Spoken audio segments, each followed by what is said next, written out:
Biasanya gejala kan yang dirasain anak itu pada saat kambuhnya atau apa itu dari mana? Dilihat dari mana? jadi kita itu melihat anak ini kok nggak seperti baby pada usianya gitu loh kayak. Karena banyak perbandingan ya. Betul. Milestone-nya gitu. Jadi kita gendong nih misalnya namanya ibu sama anak kalau nyusuin kan kita ada eye contact Iya. gitu. Jangankan tunggu berapa hari, di hari yang sama aja baby bisa senyum kalau lahir, bener kan? They can smile gitu. Tapi Shane ini aku nggak pernah bisa eye contact sama dia.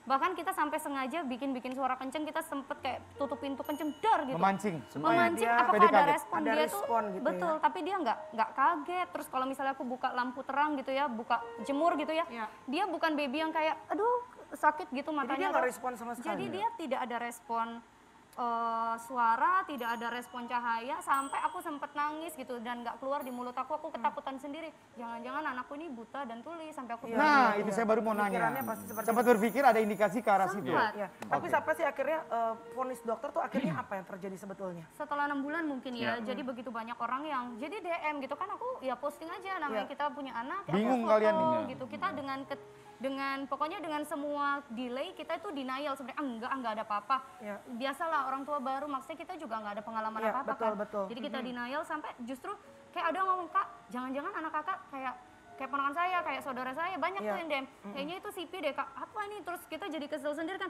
apa ini orang main ngomong aja seenak-enaknya gitu kan. Terus akhirnya Tapi kita kekhawatiran itu sebetulnya ada di hati ya. ada, terus akhirnya kita putuskan untuk ya udah coba deh kita ke dokter syaraf gitu. Selama ini kita tuh takut sebenarnya nggak mau menerima kenyataan gitu. Benar. Jadi kita datanglah ke dokter syaraf dan untuk pertama kalinya dokter itu dia yang cerita yang kamu tanya. Iya, jadi kita tanya kepada dokter syaraf, vonis dokter adalah cerebral palsy. Terus saya Apa iseng itu? Apa gitu. itu? Nah, cerebral palsy untuk bahasa Indonesia mungkin seperti brain damage, Kak. Kerusakan Iya, pada kerusakan otak. pada otak, ya. Gitu. Jadi sumber permasalahannya mohon maaf ini di Iya, otak. di otak gitu. Nah, kalau misalnya di tangan kita masih bisa gampang lah, kita masih bisa fitness, terapi. Nah, kalau di otak kan, kalau komputer nih prosesornya. Sensitif. Jadi terapi apa sensitif ini yang gitu. dilakukan sampai sejauh Kalau usia sekarang ini? Kalau terapi itu terapi fisik, terapi wicara, semua terapi itu banyak sekali. dokternya juga banyak Jadi ketika dokter awal vonis Shane cerebral palsy, aku iseng nanya Kak sebagai papa gitu kan, aku nanya, "Dok, oke deh kalau gitu minimal S1 masih bisa dong kuliah gitu minimal kan." Dokter ketawa dia bilang, "Bapak nggak usah muluk-muluk deh, anak Bapak bisa ke toilet sendiri aja itu sudah Hey, puji ya Tuhan." ampun. Begituin, bayangkan Mungkin itu di atas kertas medisnya. di atas ya. kertas medis.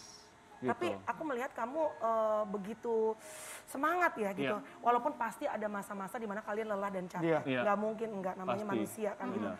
Dan satu, kadang-kadang ada orang tua yang berusaha menutupi, yaitu it's a personal choice ya. Iya. Kalian tidak malu dan justru membuka menjadi pembelajaran untuk banyak orang gitu. Iya. Bagaimana kalian dealing dengan keadaan yang sangat tidak mudah ini? Karena bagi kami bukan Shane yang beruntung mendapat kami sebagai orang tua, tapi kami yang beruntung Ya, bisa menjadi orang tuanya Shane Well. Jadi Kenapa bisa seperti itu, Justin? karena Kenapa kamu bisa jujur ya ngomong Kak ya, seperti itu? maksudnya anak ini yang membuat aku dan Tiffany itu berubah.